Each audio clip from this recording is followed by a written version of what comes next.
Assassin's Creed Shadows is one of the most polarizing games, maybe of all time, to be honest. This is a game that for over a year prior to its release, there was constant discussion going on about the things in this game people were upset about. And we all knew come time for release that there was going to be all types of uproar here. People were going to nitpick this game on a level that we've never even seen before because they need to justify their stance. Now, I'm not an Assassin's Creed connoisseur myself. There's some games in the franchise I enjoy. There's a lot I couldn't care less about, but I will say some of the gameplay I saw about this game prior to release looked pretty solid. The combat looked all right, the environments looked good, and to me, Assassin's Creed always does a good job with settings, which is a big factor for me. Not good enough for me to necessarily want to purchase the game, but there was enough there for me to say, doesn't look like that bad of a game, right? Now, over the past month, I've gotten a lot of comments on TikTok and in Discord from people asking my opinions on Shadows, if I'm going to play it, if I'll review it, and for a while, I did toy with the idea. It was on the table, but ultimately I came to the conclusion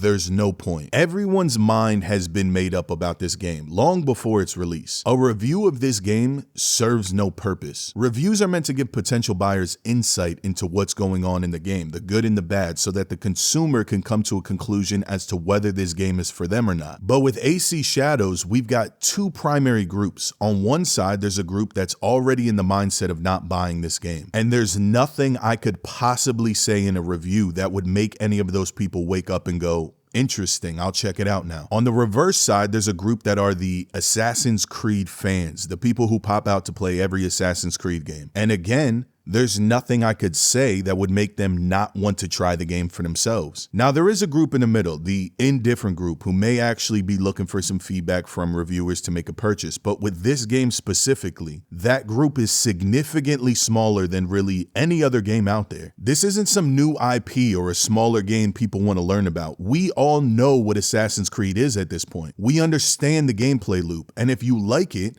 you're going to be interested in the game. If you don't like that loop, you're going to say, no thanks. And if you're one of the people who's used this game to prop up your social and political beliefs, you're not letting a video game review from me sway you from that. The discourse around this game has been insanely boring to me because nobody's actually looking to create dialogue. Nobody wants a conversation. They just want to scream their views and they want to find people who mimic those views. If your perspective of this game doesn't match mine, then your opinion's invalid and I just move on to the next guy in hopes that he says what I want him to say. The thing is, reviewing this game and sharing your opinions is a lose-lose because the groups that are created around this are so tribalistic that if your perspective opposes their core stance, you're the enemy. You're a part of the problem. If you enjoy the game and you have a good time with it, then you're a corporate shill. If you don't like the game, then you're just engagement farming the outrage crowd. There's no way to share experiences here and have them come off as genuine. And you're gonna have no credibility with one of these groups one way or another. You've got media outlets getting torn up because they gave the game an 8 out of 10. An 8, like we're not talking about a masterpiece score or game of the year type score here. Giving Assassin's Creed Shadows the same score that virtually all Assassin's Creed games get means you have no credibility and you're being disingenuous. But if you go too low with your score, it then appeases this group but comes across as disingenuous to everyone else. Because why would you give Shadows a 5 when you gave every other AC game an 8 or a 9? It's boring, man. And talking about this game does nothing for me and it does nothing for you as the audience. Gaming has turned into this battleground where every game released has to be used as an example of justifying your political beliefs. A loud group of people are not here to actually enjoy games anymore. They're here to criticize review scores, look at audience reception, stare at sales numbers, things that mean absolutely nothing. But this makes up the brunt of gaming discussion at this point. People calling games bad or good that they've never played and have no intention to play. And they're using irrelevant metrics like concurrent players to justify this subjectivity. And don't get me wrong, there's still people out there who just enjoy games and want to play and talk about them. And after playing those games, they'll say, you know, this is why I think it's good or this is why I don't like it. And if you can find those people,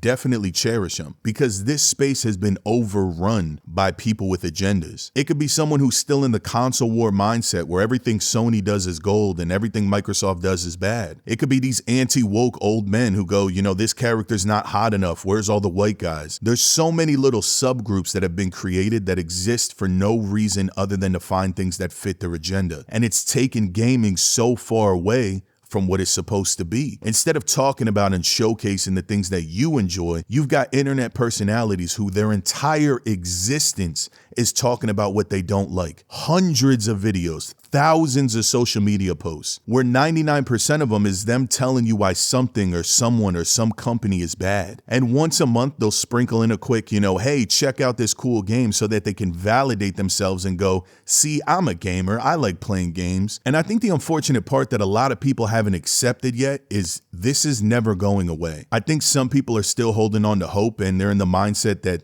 this is just a phase and we're at the peak of it and it's eventually going to slow down. I'm here to tell you confidently, this is how gaming will be permanently. You got to understand the influence that the internet has had on conversation in general. The easiest way to understand this is just look at politics. Political conversation today is unbearable. You got two groups that absolutely hate each other. They believe everything they see on the internet that supports their beliefs, and they've removed the humanity behind the people of opposing beliefs, because you're no longer talking to a human. You're talking to a social media account. There's no attachment to people there. Democrat versus Republican has always existed and had clashing beliefs, but there's rarely been times it's been as hate-fueled and divided as it is today. And gaming is a direct reflection of that. I mean, you got people like Greg Miller going on stage for a game show and saying, fuck Donald Trump, because the two have become synonymous. Your stance on games is almost a one-to-one correlation with your political beliefs. And everybody wants to feel like a revolutionary. And the internet has created a space where now everyone's opinions matter. Everyone gets to tell the world how they feel about every single thing, and everyone feels the need to chime in on every single thing. We've now got our own form of social credit system, which is clout. These views and likes mean more than anything to people now, more than money. People feel a rush of dopamine when they have a tweet that pops off or a Reddit thread that gets a bunch of upvotes. These things genuinely make people feel better. They matter. Normal folks get to feel like micro celebrities in their own minds because of this social currency. People comparing likes to validate their opinions. Oh, my comment got more likes than yours, so I'm right. I mean, y'all wouldn't believe the things that have been said to me. I've gotten DMs of people posting my address, people posting pictures of my parents' house over what? Video games? Because I made you look dumb? People feel a genuine sense of their pride getting hurt, all because someone gets more likes than them, or because someone made a point that they can't respond to. And all these things do is add fuel to the fire. They add to that divide where games are treated like sports teams now. When you think of how insane sports fandom is, that you'll have people get into actual fights because the guys who they root for, the guys who they like to watch play a game, aren't the same guys that you like to watch. They're conditioned into believing those guys are my enemy, and the people who like the same team as me,